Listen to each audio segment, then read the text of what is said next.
Exercise করি তখন আমাদের মাসলগুলি গ্লুকোজগুলি ইউটিলাইজ করে, ফলে যে গ্লুকোজটা আছে আমার শরীরে এক্সট্রা সেটা ইউটিলাইজ হয় এবং মাসল পিক আপ করে, ফলে ব্লাড থেকে গ্লুকোজটা চলে যায়।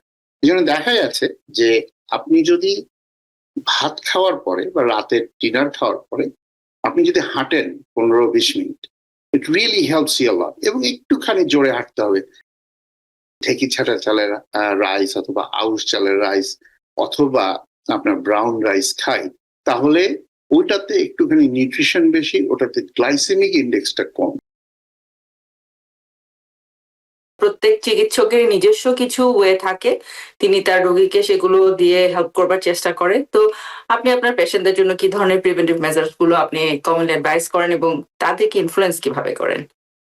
কয়েকটা জিনিস, একটা হলো যে ডায়েট অ্যান্ড এক্সারসাইজ। আমি খুবই এটা ইয়ে করে বলি যে এক্সারসাইজ, আমরা যে কথাগুলো বলি সেগুলি কেউ না কেউ আমাদেরকে রিকমেন্ড করে, আমেরিকান কলেজ অফ ফিজিশিয়ান হোক, আমেরিকান ডায়াবেটিক অ্যাসোসিয়েশন হোক, সিডিসি হোক, সেখান থেকে আমরা জানি। এমন না যে আমি একটা বানিয়ে বলছি, আরেক ডাক্তার আরেকটা বলছে, মন গড়া কথা তো আমরা বলতে পারি না। তো what is recommended for people?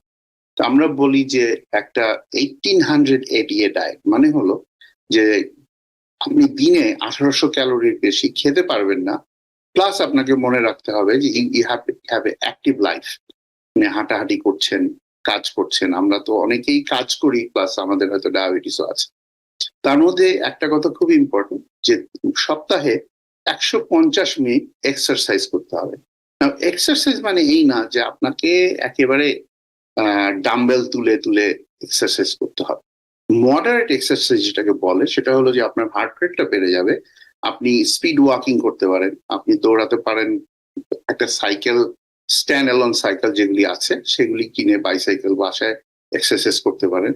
আর এখনকার দিনে আমি আসলে it is very encouraging to see young Bangladeshi immigrants are going to gym, which is a change in practice compared to my generation or before, so which is good. আমার মনে হয় যে exercise একটা very important thing, এবং very very important to do 150 minutes per week.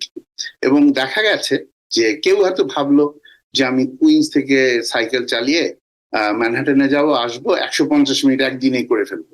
তার চাইতে দেখা গেছে যে যারা ভাগ ভাগ করে করে সপ্তাহের 4 দিন অথবা 5 দিন, কেন? সেটা হলো যে আমরা যখন এক্সারসাইজ করি তখন আমাদের মাসলগুলি গ্লুকোজগুলি ইউটিলাইজ করে, ফলে যে গ্লুকোজটা আছে আমার শরীরে এক্সট্রা সেটা ইউটিলাইজ হয় এবং মাসল পিক আপ করে, ফলে ব্লাড থেকে গ্লুকোজটা চলে যায়। এই জন্য দেখা যাচ্ছে যে আপনি যদি ভাত খাওয়ার পরে বা রাতের ডিনার খাওয়ার পরে আপনি যদি হাঁটেন 15-20 minute, it really helps you a lot. এবং একটুখানি জোরে হাঁটতে হবে, একেবারে ধরেন নবাবী হালে না হেঁটে একটু হাঁটাহাঁটি করা ভালো। আর আরেকটা জিনিস হলো যে আমরা যদি একটু রাইসটা দেখি, যে আমরা পিওর একদম সাদা ফিনফিনে রাইস না খেয়ে একটু ঢেকি ছাটা চালের রাইস অথবা আউশ চালের রাইস অথবা আপনার ব্রাউন রাইস খাই, তাহলে ওইটাতে একটুখানি নিউট্রিশন বেশি, ওটাতে গ্লাইসেমিক ইন্ডেক্সটা কম। আর হলো সবসময় ভেজিটেবল খাওয়া। নিউ ইয়র্ক বা আশেপাশের স্টেট গুলোতে যেখানে বাঙালিরা প্রচুর পরিমাণে থাকেন সেখানে অনেক ভেজিটেবল পাওয়া যায়, প্রতিদিন একটা ভেজিটেবল এবং একটু সালাদ খাওয়ার একটা ইয়ে। তো এই জিনিসগুলি আমি বারবার এমফেসিস করি, এবং আমি পেশেন্টকে নিয়ে আসি 2 মাস পরে, এবং আমি এই ওয়েটটা নিয়ে কথা বলি, এবং আমি বারবার একটা কথাই বলি যে আমি তোমাকে যাই বলি না কেন, তোমার কোনো পরিবর্তন হবে না until you think that it's your responsibility. তো এটা একটা মানে একটা ইম্পর্টেন্ট ব্যাপার। আরেকটা হলো যে সকালের নাস্তা আমরা কি খাই। আমার মনে হয় যে সবার জানা উচিত যে আমরা যদি স্টিল কাট ওট মিল খাওয়া শুরু করি এবং স্কিম মিল্ক দিয়ে, এবং সাথে যদি আমরা একটু ফ্রুটস খাওয়া শুরু করি, কারণ আমাদের যে ট্রেডিশনাল ব্রেকফাস্ট সেটাও একটু সমস্যা আছে, অনেক কার্বোহাইড্রেট ডিপেন্ডেন্ট। এবং যেহেতু এই ডায়াবেটিস কার্বোহাইড্রেট ইনসুলিনের একটা লড়াই, এই লড়াইয়ে বাঁচতে হলে কার্বোহাইড্রেটটাকে একটু কম খেতে হবে, এবং রিফাইন কার্বোহাইড্রেট না খেয়ে যে কার্বোহাইড্রেটে ফাইবার বেশি আছে, হোল, যেমন ব্রেড কিনবো আমি আপনারা দেখেছেন যে আপনারা ব্রেড কিনতে যান, 25 রকমের ব্রেড আছে, তো হোল গ্রেইন ব্রেড কিনবেন। হোল গ্রেইন ব্রেডের গ্লাইসেমিক ইন্ডেক্স ইজ অ্যাবাউট 50, আর ফাইন ব্রেড যেটা হোয়াইট ব্রেড ওটা প্রায় 70 to 80, which is a huge difference আমরা যদি ব্রেড খাই। তো এই জিনিসগুলো আমি খুব এমফেসিস দেই, এবং আমার একটা লিস্ট আছে যেটা এখন আমার সাথে নেই, দেখাতে পারবো না এখানে। খাবারের লিস্ট আছে যেগুলো আমি সাধারণত পেশেন্টকে দিই, যে let's try to change our habit and add certain things in our list of food. এবং আমি বাংলাদেশি হিসাবে যেহেতু আমরা এখনো ওই খাবারই খাই, সেহেতু আমি বলতে পারি যে এটা সম্ভব।